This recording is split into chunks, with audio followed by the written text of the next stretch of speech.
ओम शांति। आज 1 मार्च 2025। आज के ईश्वरीय महावाक्यों में हमारे परमपिता परमात्मा शिव कहते हैं, मीठे बच्चे, प्रीत और विपरीत ये प्रवृत्ति मार्ग के अक्षर हैं। अभी तुम्हारी प्रीत एक बाप से हुई है। तुम बच्चे निरंतर बाप की याद में रहते हो। प्रीत और विपरीत ये प्रवृत्ति मार्ग के अक्षर हैं। अभी तुम्हारी प्रीत एक बाप से हुई है। तुम बच्चे निरंतर बाप की याद में रहते हो। फिर प्रश्न है, याद की यात्रा को दूसरा कौन सा नाम देंगे? उत्तर है, याद की यात्रा प्रीत की यात्रा है। विपरीत बुद्धि वाले से नाम रूप में फंसने की बदबू आती है। उनकी बुद्धि तमोप्रधान हो जाती है। जिनकी प्रीत एक बाबा से है, वह ज्ञान का दान करते रहेंगे। किसी भी देहधारी से उनकी प्रीत नहीं हो सकती। फिर गीत बजा है, ये वक्त जा रहा है। ओम शांति। बाप बच्चों को समझा रहे हैं, अब इसको याद की यात्रा भी कहें तो प्रीत की यात्रा भी कहें। मनुष्य तो उन यात्राओं पर जाते हैं, ये जो रचना है उनकी यात्रा पर जाते हैं। भिन्न भिन्न रचना है ना, रचयिता को तो कोई भी जानते ही नहीं। अभी तुम रचयिता बाप को जानते हो। उस बाप की याद में तुमको कभी रुकना नहीं है। तुमको यात्रा मिली है याद की। इसको याद की यात्रा अथवा प्रीत की यात्रा कहा जाता है। जिसकी ज़्यादा प्रीत होगी वह यात्रा भी अच्छी करेंगे। जितना प्यार से यात्रा पर रहेंगे, पवित्र भी बनते जाएंगे। शिव भगवान वाच है ना, विनाश काले विपरीत बुद्धि और विनाश काले प्रीत बुद्धि। तुम बच्चे जानते हो, अभी विनाश काल है। ये वही गीता एपिसोड चल रहा है। बाबा ने श्री कृष्ण की गीता और त्रिमूर्ति शिव की गीता का कॉन्ट्रास्ट भी बताया है। अब गीता का भगवान कौन? परमपिता शिव भगवान वाच, सिर्फ शिव अक्षर नहीं लिखना है, क्योंकि शिव नाम भी बहुतों के हैं। इसलिए परमपिता परमात्मा लिखने से वह सुप्रीम हो जाता है। परमपिता तो कोई अपने को कह ना सके। सन्यासी लोग शिवोहम कह देते हैं। वह तो बाप को याद भी कर ना सके। बाप को जानते ही नहीं। बाप से प्रीत है ही नहीं। प्रीत और विपरीत ये प्रवृत्ति मार्ग के लिए हैं। कोई बच्चों की बाप से प्रीत बुद्धि होती है, कोई की विपरीत बुद्धि भी होती है। तुम्हारे में भी ऐसे हैं। बाप के साथ प्रीत उनकी है जो बाप की सर्विस में तत्पर हैं। बाप के सिवाय और कोई से प्रीत हो न सके। शिव बाबा को ही कहते हैं, बाबा हम तो आपके ही मददगार हैं। ब्रह्मा की इसमें बात ही नहीं। शिव बाबा के साथ जिन आत्माओं की प्रीत होगी वह जरूर मददगार होंगे। शिव बाबा के साथ वह सर्विस करते रहेंगे। और प्रीत नहीं है तो गोया विपरीत हो जाते हैं। विपरीत बुद्धि विनश्यन्ति। जिनकी बाप से प्रीत होगी तो मददगार भी बनेंगे। जिनकी प्रीत जितनी प्रीत उतना सर्विस में मददगार बनेंगे। याद ही नहीं करेंगे तो प्रीत नहीं है। फिर देहधारियों से प्रीत हो जाती है। मनुष्य को अपनी यादगार की चीज भी देते हैं ना, वह याद जरूर पढ़ते हैं। अभी तुम बच्चों को बाप अविनाशी ज्ञान रत्नों की सौगात देते हैं, जिससे तुम राजाई प्राप्त करते हो। अविनाशी ज्ञान रत्नों का दान करते हो तो प्रीत बुद्धि है। जानते हैं बाबा सबका कल्याण करने आए हैं, हमको भी मददगार बनना है। ऐसे प्रीत बुद्धि विजयंती होते हैं। जो याद ही नहीं करते वह प्रीत बुद्धि नहीं है। बाप से प्रीत होगी, याद करेंगे तो विकर्म विनाश होंगे और दूसरों को भी कल्याण का रास्ता बताएंगे। तुम ब्राह्मण बच्चों में भी प्रीत और विपरीत का मदार है। बाप को ज़्यादा याद करते हैं, गोया बाप से प्रीत है। बाप कहते हैं, मुझे निरंतर याद करो, मेरे मददगार बनो। रचना को एक रचता बाप ही याद रहना चाहिए। किसी रचना को याद नहीं करना है। दुनिया में तो रचयिता को कोई जानते नहीं, ना याद करते हैं। सन्यासी लोग भी ब्रह्म को याद करते हैं, वह भी रचना हो गई ना। रचयिता तो सबका एक ही है ना। और जो भी चीज़ें इन आँखों से देखते हो वह सब तो है रचना। जो नहीं देखने में आता है वह है रचयिता बाप। ब्रह्मा विष्णु शंकर का भी चित्र है, वह भी रचना है। बाबा ने जो चित्र बनाने लिए कहा है ऊपर में लिखना है, परम पिता परमात्मा त्रिमूर्ति शिव भगवान वाच। भल कोई अपने को भगवान कहे परंतु परम पिता कह ना सके। तुम्हारा बुद्धि योग है शिव बाबा के साथ, ना कि शरीर के साथ। बाप ने समझाया है, अपने को अशरीरी आत्मा समझ मुझ बाप को याद करो। प्रीत और विपरीत का सारा मदार मुझ बाप को, विपरीत और विपरीत का सारा मदार है सर्विस पर। अच्छी प्रीत होगी तो बाप की सर्विस भी अच्छी करेंगे, तब विजयंती कहेंगे। प्रीत नहीं तो सर्विस भी नहीं होगी, फिर पद भी कम हो जाएगा। कम पद को कहा जाता है ऊंच पद से विनशंति। यूं विनाश तो सबका होता ही है, परंतु ये खास प्रीत और विपरीत की बात है। रचयिता बाप तो एक ही है, उनको ही शिव परमात्माए नमः कहते हैं। शिव जयंती भी मनाते हैं, शंकर जयंती कभी सुना नहीं है। प्रजापिता ब्रह्मा का भी नाम बाला है। विष्णु की जयंती नहीं मनाते, श्री कृष्ण की मनाते हैं। ये भी किसको पता नहीं, श्री कृष्ण और विष्णु में क्या फ़र्क है। मनुष्यों की है विनाश काले विपरीत बुद्धि, तो तुम्हारे में भी प्रीत और विपरीत बुद्धि है ना। बाप कहते हैं, तुम्हारा ये रूहानी धंधा तो बहुत अच्छा है। सवेरे और शाम को इस सर्विस में लग जाओ। शाम का समय 6 से 7 तक अच्छा रहता है। सत्संग आदि भी शाम को और सवेरे करते हैं। रात में तो वायुमंडल खराब हो जाता है। रात को आत्मा स्वयं शांति में चली जाती है, जिसको नींद कहते हैं। फिर सवेरे जागती है। कहते भी हैं, राम सिमर प्रभाव मोरे मन, राम सिमर प्रभात मोरे मन। अब बाप बच्चों को समझाते हैं, मुझ बाप को याद करो। शिव बाबा जब शरीर में प्रवेश करे तब तो कहे कि मुझे याद करो, तो विकर्म विनाश हो जाएंगे। तुम बच्चे जानते हो हम कितना बाप को याद करते हैं और रूहानी सेवा करते हैं। सभी को यही परिचय देना है। अपने को आत्मा समझ बाप को याद करो तो तुम तमो प्रधान से सतो प्रधान बन जाएंगे, खाद निकल जाएगी।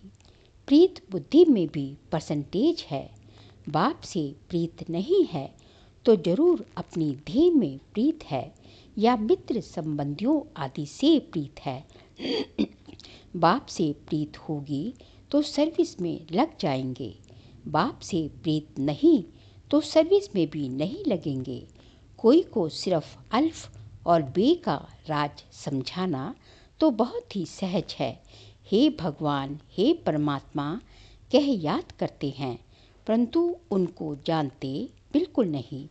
बाबा ने समझाया है, हर एक चित्र में ऊपर परमपिता त्रिमूर्ति शिव भगवान वाच जरूर लिखना है, तो कोई कुछ कह ना सके। अभी तुम बच्चे तो अपना सैपलिंग लगा रहे हो, सभी को रास्ता बताओ तो बाप से आकर वर्षा ले। बाप को जानते ही नहीं, इसलिए प्रीत बुद्धि है नहीं। पाप बढ़ते बढ़ते एकदम तमोप्रधान बन पड़े हैं। बाप के साथ प्रीत उनकी होगी जो बहुत याद करेंगे, उनकी ही गोल्डन एसिड बुद्धि होगी। अगर और तरफ बुद्धि भटकती होगी तो तमोप्रधान ही रहेंगे। भल सामने बैठे हैं तो भी प्रीत बुद्धि नहीं कहेंगे, क्योंकि याद ही नहीं करते हैं। प्रीत बुद्धि की निशानी है याद, वह धारणा करेंगे। औरों पर भी रहम करते रहेंगे कि बाप को याद करो तो तुम पावन बनेंगे। ये किसको भी समझाना तो बहुत सहज है। बाप स्वर्ग की बादशाही का वर्षा बच्चों को ही देते हैं। जरूर शिव बाबा आया था, तब तो शिव जयंती भी मनाते हैं ना। कृष्ण राम आदि सब होकर गए हैं, तब तो मनाते आते हैं ना। शिव बाबा को भी याद करते हैं, क्योंकि वह आकर बच्चों को विश्व की बादशाही देते हैं। नया कोई इन बातों को समझ ना सके। भगवान कैसे आकर वर्षा देते हैं, बिल्कुल ही पत्थर बुद्धि हैं, याद करने की बुद्धि नहीं है। बाप खुद कहते हैं, तुम आधा कल्प के आशिक हो, मैं अब आया हूँ। भक्ति मार्ग में तुम कितने धक्के खाती हो, परंतु भगवान तो कोई को मिला ही नहीं। अभी तुम बच्चे समझते हो, बाप भारत में ही आया था और मुक्ति जीवन मुक्ति का रास्ता बताया था। श्री कृष्ण तो ये रास्ता बताते नहीं। भगवान से प्रीत कैसे जुटे, सो भारतवासियों को ही बाप आकर सिखलाते हैं। आते भी भारत में हैं, शिव जयंती मनाते हैं ना। तुम बच्चे जानते हो, ऊंचते ऊंच है ही भगवान, उनका नाम है शिव। इसलिए तुम लिखते हो शिव जयंती ही हीरे तुल्य है, बाकी सबकी जयंती है कौड़ी तुल्य। ऐसे लिखने से बिगड़ते हैं। इसलिए हर एक चित्र में अगर शिव भगवान वाच होगा तो तुम सेफ्टी में रहेंगे। कोई कोई बच्चे पूरा नहीं समझते हैं तो नाराज हो जाते हैं। माया की ग्रहचारी पहला वार बुद्धि पर ही करती है, बाप से ही बुद्धि योग तोड़ देती है, जिससे एकदम ऊपर से नीचे गिर जाते हैं। देहधारियों से बुद्धि योग अटक पड़ता है तो बाप से विपरीत हुए ना। तुमको प्रीत रखनी है एक विचित्र विदेही बाप से। देहधारी से प्रीत रखना नुकसान कारक है। बुद्धि ऊपर से टूटती है तो एकदम नीचे गिर पड़ते हैं। भल ये अनादि बना बनाया ड्रामा है, फिर भी समझाएंगे तो सही ना। विपरीत बुद्धि से तो जैसे बांस आती है नाम रूप में फंसने की, नहीं तो सर्विस में खड़ा हो जाना चाहिए।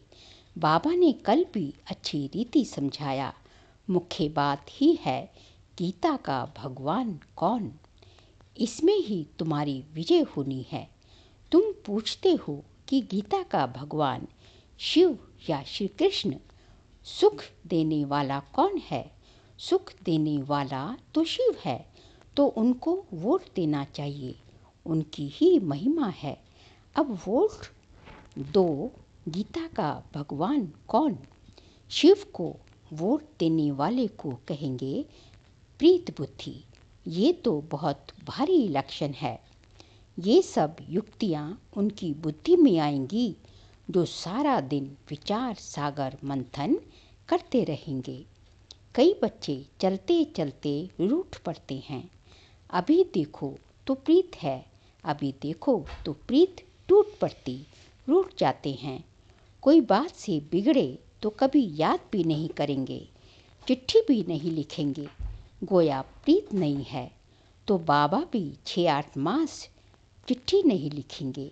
बाबा कालों का काल भी है ना, साथ में धर्मराज भी है। बाप को याद करने की फुर्सत नहीं तो तुम क्या पद पाएंगे, पद भ्रष्ट हो जाएगा। शुरू में बाबा ने बड़ी युक्ति से पद बतलाए थे, अभी तो वह थोड़े ही हैं। अब तो फिर से माला बननी है। सर्विसेबल की तो बाबा भी महिमा करते रहेंगे। जो खुद बादशाह बनते हैं तो कहेंगे हमारे हम जीन्स भी बने, ये भी हमारे मिसल राज्य करे। राजा को अन्नदाता माता पिता कहते हैं। अब माता तो है जगदम्बा, उन द्वारा तुमको सुख घनेरे मिलते हैं। तुम्हें पुरुषार्थ से ऊंच पद पाना है। दिन प्रतिदिन तुम बच्चों को मालूम होता जाएगा कौन कौन क्या बनेगा। सर्विस करेंगे तो बाप भी उनकी याद करेंगे। सर्विस ही नहीं करते तो बाप याद क्यों करे।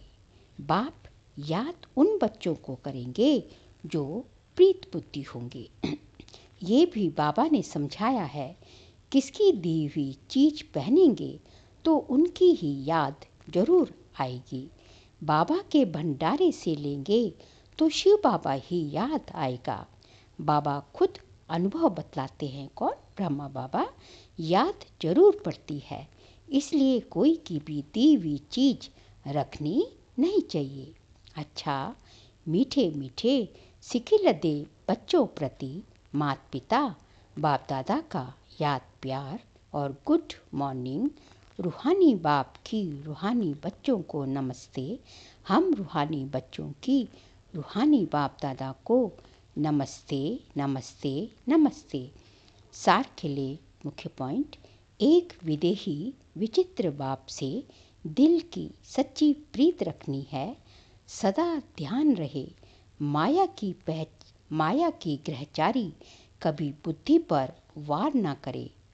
सेकंड पॉइंट, कभी भी बाप से रूठना नहीं है। सर्विसेबल बन अपना भविष्य ऊंच बनाना है।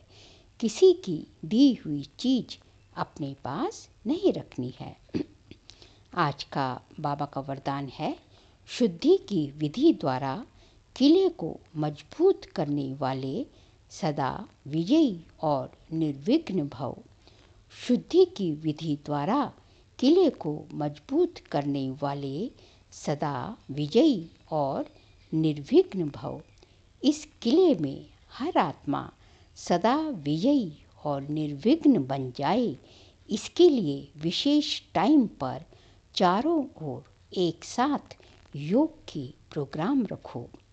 फिर कोई भी इस तार को काट नहीं सकेगा, क्योंकि जितना सेवा बढ़ाते जाएंगे उतना माया अपना बनाने की कोशिश भी करेगी।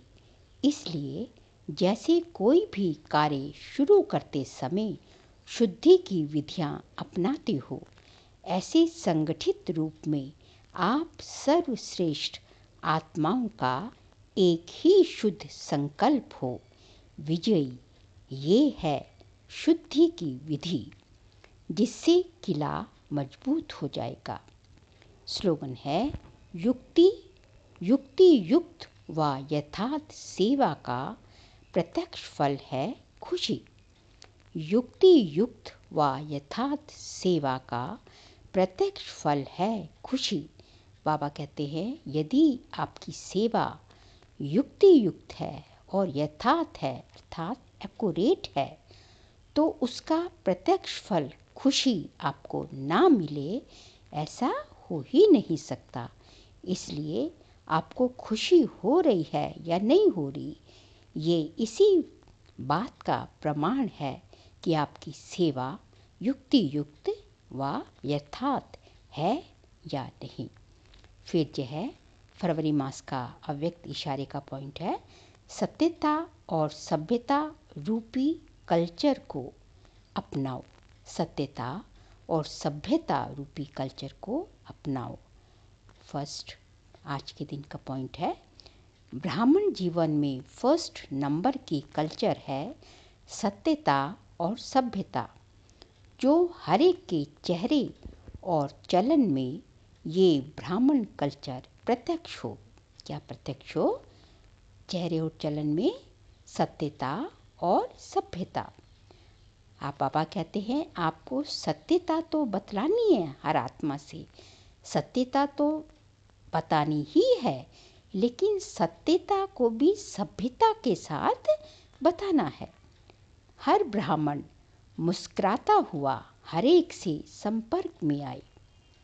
कोई कैसा भी हो, आप अपना ये कल्चर कभी ना छोड़ो, तो सहज परमात्मा प्रत्यक्षता के निमित्त बन जाएंगे। बाबा कहते हैं कोई कैसा भी हो, कोई आत्मा कैसी भी हो, लेकिन आपने अपना ये वाला कल्चर की सत्यता और सभ्यता।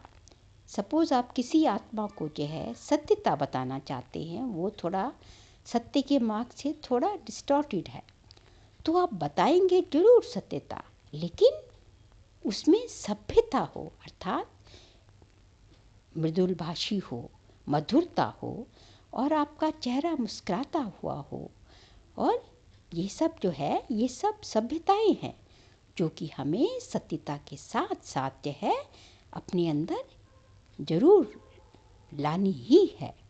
अन्यथा सत्यता बिगड़ सभ्यता के बतलाएंगे तो फिर जो है एक तो कोई उसे स्वीकार नहीं करेगा, और दूसरा जो है फिर वो एक दूसरा रूडनेस, या जिसको कहते हैं बड़ा हार्शनेस, वो जो है वो चीज़ आ जाती है जो कि हमारे ब्राह्मण कल्चर का अंग ही नहीं है, जो कि हमारे ब्राह्मण कल्चर में होना ही नहीं चाहिए। क्योंकि हम कौन हैं?